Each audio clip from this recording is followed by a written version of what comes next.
ഇപ്പോൾ വിഷു വിശേഷങ്ങൾ പങ്കുവയ്ക്കാൻ നമ്മോടൊപ്പം റവന്യൂ മന്ത്രി അഡ്വക്കേറ്റ് കെ രാജൻ ചേരുന്നു. രാജേട്ടാ നമസ്കാരം. ആദ്യമേ തന്നെ വിഷു ദിനത്തിന്റെ എല്ലാ ആശംസകളും നേരെയാണ്. സന്തോഷം. ടിസിയോടൊപ്പം എല്ലാവർക്കും വിഷു ആശംസകൾ നേരുന്നു.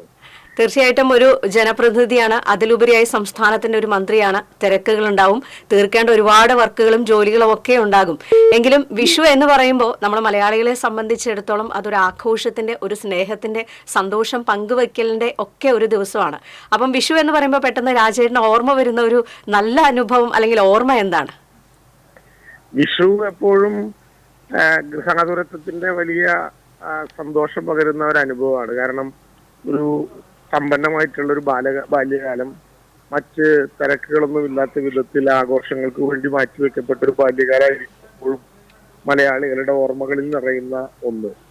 വിഷു സ്വാഭാവികമായിട്ടും നമ്മളെ സംബന്ധിച്ചിടത്തോളം സമൃദ്ധമായി സമ്പന്നമായി ഒരു പുതിയ കാലത്തിലേക്ക് കടക്കുന്ന ഒരു പ്രത്യേക ഘട്ടമാണ്. യഥാർത്ഥത്തിൽ TCBയുടെ പ്രേക്ഷകരോട് വിഷുവുമായി ബന്ധപ്പെട്ട് പറയാനുള്ള ഏറ്റവും പ്രധാനപ്പെട്ട സന്ദേശം, യഥാർത്ഥത്തിൽ ഈ ഒരു മാസക്കാലം അല്ലെങ്കിൽ പല വിധത്തിലുള്ള നിറപ്പകിട്ടാർന്ന ആഘോഷങ്ങളുടെ കാലമാണ്. 29 വ്രത ദിവസങ്ങൾ കടന്നാണ് നമ്മൾ ചെറിയ പെരുന്നാളിന്റെ സമൃദ്ധമായിട്ടുള്ള ആഘോഷം. ഇന്നിപ്പോ മഞ്ഞ കൊന്ന കണി വെച്ച് കണി വെച്ച് രാവിലെ തന്നെ എല്ലാവരും ഒരുമിച്ച് കണി കണ്ട് നല്ല പടക്കങ്ങളും ഘോഷങ്ങളും ഒക്കെ ആയിട്ട് വളരെ മനോഹരമായിട്ടുള്ള ഒരു വിഷു ദിവസവും കടന്നു പോവുക. ഇനി ഉയർത്തെഴുന്നേൽപ്പിന്റെ ഈസ്റ്റർ 20-ന് നമ്മുടെ നാട് ഒരുമിച്ച് ആഘോഷിക്കുകയാണ്. കേരളത്തെ സംബന്ധിച്ചിടത്തോളമുള്ള ഒരു പ്രത്യേകത, ഈ ആഘോഷങ്ങൾക്കൊന്നും ഏതെങ്കിലും ഒരു മതത്തിന്റെ മാത്രമായിട്ടുള്ള നിറമുള്ള ആഘോഷങ്ങളല്ല, ഒരു മതത്തിന് വേണ്ടി മാത്രം മാറ്റിവെച്ചിട്ടുള്ള ദിവസങ്ങളുമല്ല. പെരുന്നാൾ ആഘോഷിക്കുമ്പോഴും വിഷു ആഘോഷിക്കുമ്പോഴും ഈസ്റ്റർ ആഘോഷിക്കുമ്പോഴും നമ്മളെല്ലാവരും ഒരു മനുഷ്യരാണെന്ന ധാരണയോടെ മതനിരപേക്ഷമായ ഒരു കാലത്തിന്റെ നിറപ്പകിട്ടാർന്ന ആഘോഷങ്ങളാണ് ഇതെല്ലാം കരുതുന്നത്. അതുകൊണ്ട് എല്ലാവരോടുമുള്ള അഭ്യർത്ഥന, ആഘോഷങ്ങൾ അതിഗംഭീരമായി സംഘടിപ്പിക്കണം, പക്ഷെ അതിര് വിടാൻ ഒരാളെയും അനുവദിക്കുകയും ചെയ്യരുത്. മതനിരപേക്ഷമാകണം നമ്മുടെ ആഘോഷങ്ങൾ, പക്ഷെ ആഘോഷങ്ങൾക്ക് മറ്റൊരു ലഹരിയുടെയും നിറമോ സാന്നിധ്യമോ ഉണ്ടാകരുത്. ആ വിധത്തിൽ രാസലഹരികളെ ഉപേക്ഷിക്കാൻ തീരുമാനിക്കുന്ന, മതനിരപേക്ഷതയെ ഹൃദയത്തോട് ചേർത്ത് പിടിക്കുന്ന മനുഷ്യനായ ആഘോഷങ്ങളെ കാണാൻ പറ്റുന്ന ഒരു കാലമാണ് എല്ലാത്തിലും നമ്മുടെ പ്രതീക്ഷ. വിഷുവിലും അങ്ങനെ തന്നെ ആകട്ടെ.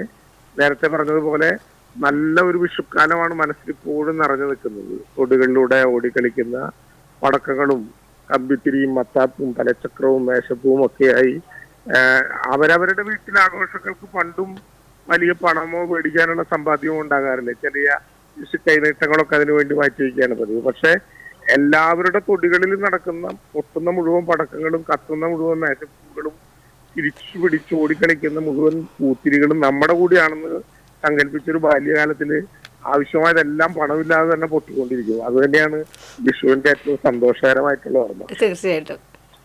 ഒപ്പം തന്നെ ഇപ്പം രാജേട്ടാ, ഇപ്പൊ നമ്മള് കുട്ടികളെ സംബന്ധിച്ചിടത്തോളം എപ്പോഴും മുതിർന്നവരുടെ കയ്യിൽ നിന്ന് കൈനീട്ടം വാങ്ങുക എന്നുള്ളതാണ് കണി കണ്ടതിന് ശേഷം. അപ്പം രാജേട്ടൻ വീട്ടിലെല്ലാവർക്കും കൈനീട്ടം കൊടുത്തോ? എങ്ങനെയാണ് ഇന്നത്തെ ഒരു വിഷു ആഘോഷത്തെ കാണുന്നത്?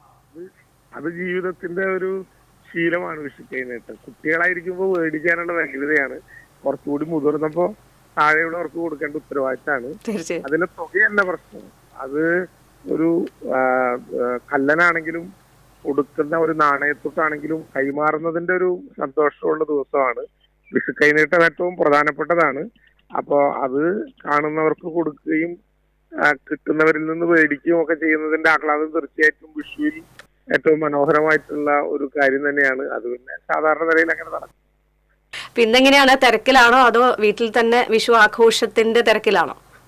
ഈ അങ്ങനെ ആഘോഷങ്ങൾ നമ്മളെ സംബന്ധിച്ചിടത്തോളം ചെറിയ കാര്യമാണ്. ഓണം വിഷുവൊക്കെ ആകുമ്പോൾ ആകെയുള്ള ഒരു സന്തോഷം വീട്ടിൽ ഉച്ചവരെ മാറ്റി വെച്ച് അമ്മയോടൊപ്പം കൂടും എന്നുള്ളത് തന്നെയാണ്. അത് എല്ലാ കാലത്തെയും ആഘോഷമാണ്. ഇത്തവണയും അങ്ങനെ തന്നെ അന്തിക്കാട്ട് വീട്ടിൽ അമ്മയോടൊപ്പം വിഷുവിന് എല്ലാവരും കൂടുക എന്നുള്ളതാണ്. ഉച്ച കഴിഞ്ഞാൽ സ്വാഭാവികമായിട്ടും മണ്ഡലത്തിലെയും നഗരത്തിലെയും പ്രധാനപ്പെട്ട വിഷു ആഘോഷങ്ങൾ പോയിട്ട് തിരിച്ചു പോകും. ഓക്കെ. ഒപ്പം തന്നെ ഇപ്പം നേരത്തെ രാജേട്ടൻ തന്നെ സൂചിപ്പിച്ചു, ഇനി അടുത്ത ആഴ്ച ഈസ്റ്ററിന്റെ ഒരു ആഘോഷമാണ്. അത് കഴിഞ്ഞ് പിന്നെ തൃശ്ശൂർക്കാരെ സംബന്ധിച്ചിടത്തോളം എപ്പോഴും കാതോർത്തിരിക്കുന്ന അല്ലെങ്കിൽ ഇനി കാണാൻ പോകുന്നത് തീർച്ചയായിട്ടും തൃശ്ശൂർ പൂരം തന്നെയാണ്. അപ്പം തൃശ്ശൂർ പൂരം കളറാക്കുക എന്നുള്ളതാണ് ഇനി നമ്മുടെ അടുത്ത ഡ്യൂട്ടി എന്ന് പറയുന്നത്. അപ്പം അതിൽ പൂരത്തിന്റെ ഒരു സംഭവത്തിലേക്ക് വരുമ്പോൾ ഒരു വെടിക്കെട്ടിന്റെ ഒരു അനിശ്ചിതത്വം നിലനിൽക്കുന്നുണ്ട്. എങ്കിൽ പോലും എങ്ങനെയാണ് ആ കാര്യങ്ങളും നടപടികളെല്ലാം പൂർത്തിയായി കഴിഞ്ഞിട്ടുണ്ടോ എന്ന് നമുക്ക് വിശ്വസിക്കാമോ? വളരെ നേരത്തെ തന്നെ മാർച്ച് 1 തന്നെ ഇത്തവണ മുഖ്യമന്ത്രിയുടെ നേതൃത്വത്തിലുള്ള ആദ്യ യോഗം നടന്നു. തുടർന്ന് 13-ാം തീയതി ബഹുമാനപ്പെട്ട ദേവസ്വം മന്ത്രിയും ഞാനും ഉന്നത വിദ്യാഭ്യാസ വകുപ്പ് മന്ത്രിയും പങ്കെടുത്തുകൊണ്ട്, കേന്ദ്രമന്ത്രിയും പങ്കെടുത്തുകൊണ്ട്, ജനപ്രതിനിധികളെല്ലാം പങ്കെടുക്കുന്ന യോഗം നടന്നു. ഓരോ ഘട്ടങ്ങളും അതിവേഗം നടന്നുകൊണ്ടിരിക്കുകയാണ്. ചെറിയൊരു അനിശ്ചിതത്വം സ്വാഭാവികമായിട്ടും കേന്ദ്ര ഗവൺമെന്റ് പുറത്തിറക്കിയിട്ടുള്ള പുതിയ നിയമവുമായി ബന്ധപ്പെട്ടിട്ടുണ്ട്. മാഗസിന്റെ 200 മീറ്റർ അകത്ത് പൊട്ടിക്കാൻ പാടില്ല എന്ന് വളരെ കൃത്യമായി പിന്നെ ധാരണയിൽ പറയുന്നുണ്ട്. അത് മാറ്റാനാകില്ല എന്ന് കേന്ദ്ര ഭരണകൂടവും നിർബന്ധം പിടിക്കുന്നുണ്ട്. പക്ഷെ ഞാൻ TCVയിലൂടെ ജില്ലയിലെ ചുമതലക്കാരനായിട്ടുള്ള മന്ത്രി എന്ന നിലയിൽ ഉറപ്പോടെ പറയുന്നു, ഒരു തരി പ്രയാസവും വെടിക്കെട്ട് ഉൾപ്പെടെ ഒരു ചടങ്ങിനും ഉണ്ടാകില്ല. ഒരാചാരവും മാറി നിൽക്കില്ല, ഒന്നും കുറയില്ല. ഇതുവരെ നടന്നതിൽ വെച്ച് ഏറ്റവും ഗംഭീരമായിട്ടുള്ള പൂരമായിരിക്കും 6-7 തീയതികളിലായി നടക്കാൻ പോകുന്നത്. സാമ്പിൾ വെടിക്കെട്ടും പിന്നെ അതിന്റെ ആചാരക്രമങ്ങളും എല്ലാം ഏറ്റവും ഗംഭീരമായി നമുക്ക് നടത്താൻ വേണ്ടി കഴിയും.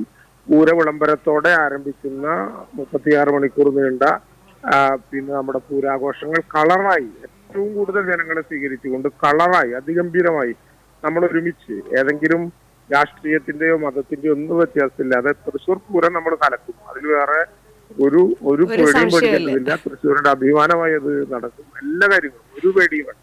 ശരി രാജേട്ടാ, വളരെയധികം നന്ദി. എന്തായാലും ഈ ഒരു വിഷു ദിനത്തിൽ TCV പ്രേക്ഷകർക്ക് വേണ്ടി സമയം കണ്ടെത്തി സംസാരിക്കാനെത്തി വളരെയധികം നന്ദി. ഒരിക്കൽ കൂടി രാജേട്ടനും കുടുംബത്തിനും TCVയുടെ പേരിലും TCVയുടെ എൻറ്റയർ ക്രൂവിന്റെ പേരിലും ഹൃദയം നിറഞ്ഞ വിഷു ദിനാശംസകൾ നേരുകയാണ്.